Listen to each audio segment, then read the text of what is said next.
তোমাদের পরিবেশ ও বিজ্ঞানে আলো অধ্যায়ে আমি কয়েকটা গুরুত্বপূর্ণ প্রশ্ন বলে দিচ্ছি। আমি যে বইটা থেকে দেখাই সেই বইটা তোমাদের কাছে খুবই গুরুত্বপূর্ণ। প্রশ্নগুলো দেখলেই বুঝতে পারবে, খুব ইম্পর্টেন্ট প্রশ্ন। আমি সকল বিষয়ে বলে দেব, মানে এই বইটাতে সকল বিষয়ই তোমরা পেয়ে যাবে, ইংরাজি বাদ দিয়ে। তোমরা দেখতে থাকো ভিডিওগুলো, আমি পরপর দিয়ে যাব। খুব ভালো একটা বই।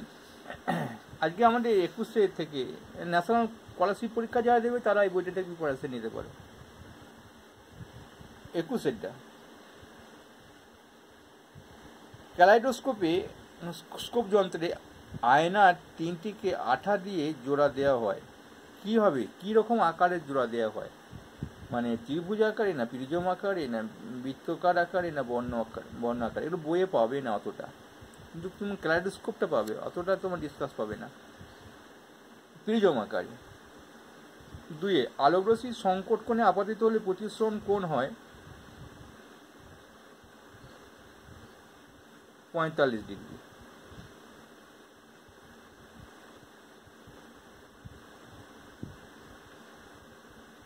আমি প্রশ্নটা উত্তর একবার দেখব, ভাবলাম একটু। 22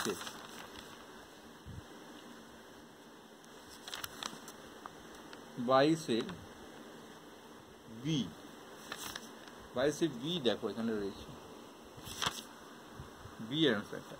আলোকরশ্মির সংকট কোণে আপাতিত হলে, অর্থাৎ যে কোণে মানে 90 ডিগ্রি হয়, প্রতিসরণ কোণের মান হয় 45। এটা একটা সন্দেহ রইল, আমার সন্দেহ কিন্তু 90 ডিগ্রি হওয়া উচিত।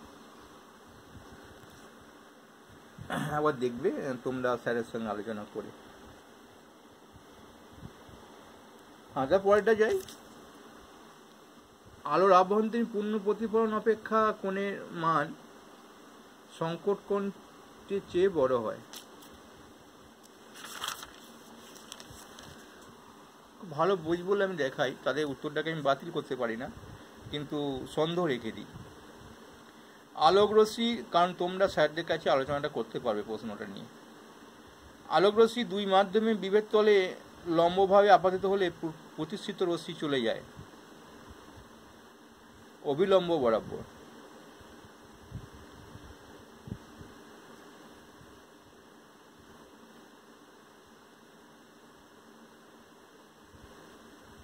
একটি ঘড়ির ডায়ালের সংখ্যা পরিবর্তে দাগ চিহ্ন আছে।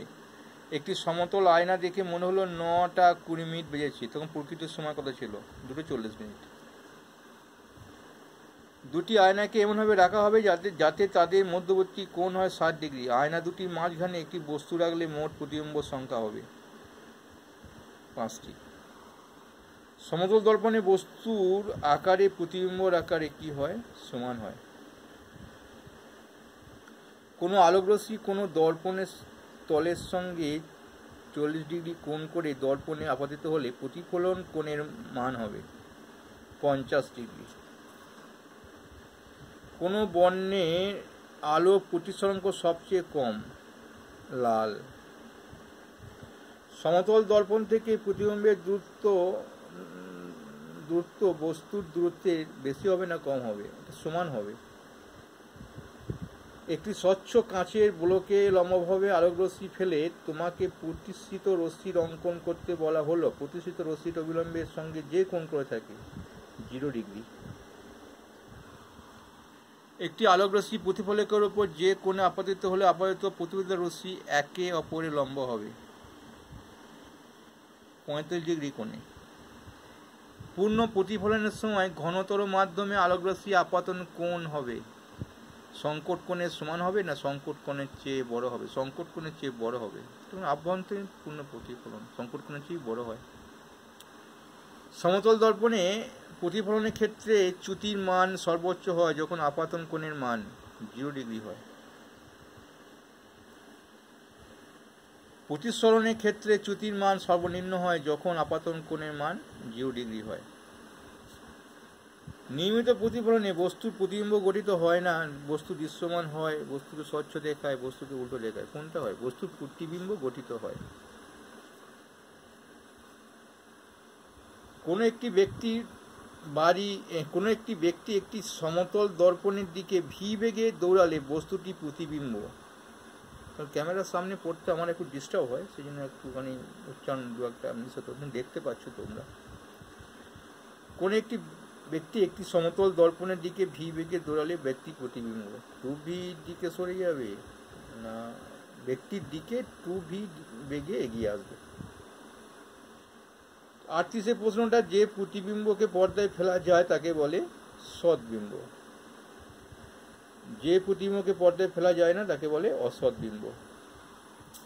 আর দুটো প্রশ্ন আছে। আলোকরশ্মির দুই মাধ্যমে বিপের তল থেকে প্রতিফলিত হয়ে যে পথে প্রথম মাধ্যমে ফিরে যায় তাকে বলা হয় প্রতিফলিত রশ্মি।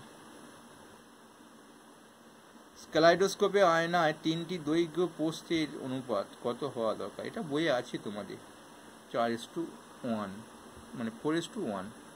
উত্তরগুলো দেখে নাও, দুটো ভিডিও পরপর দিলাম, তোমরা ভিডিও দিয়ে আশেপাশে পেয়ে যাবে, ভিডিওতে গেলে বা প্লে লিস্টে গেলেও পেয়ে যাবে।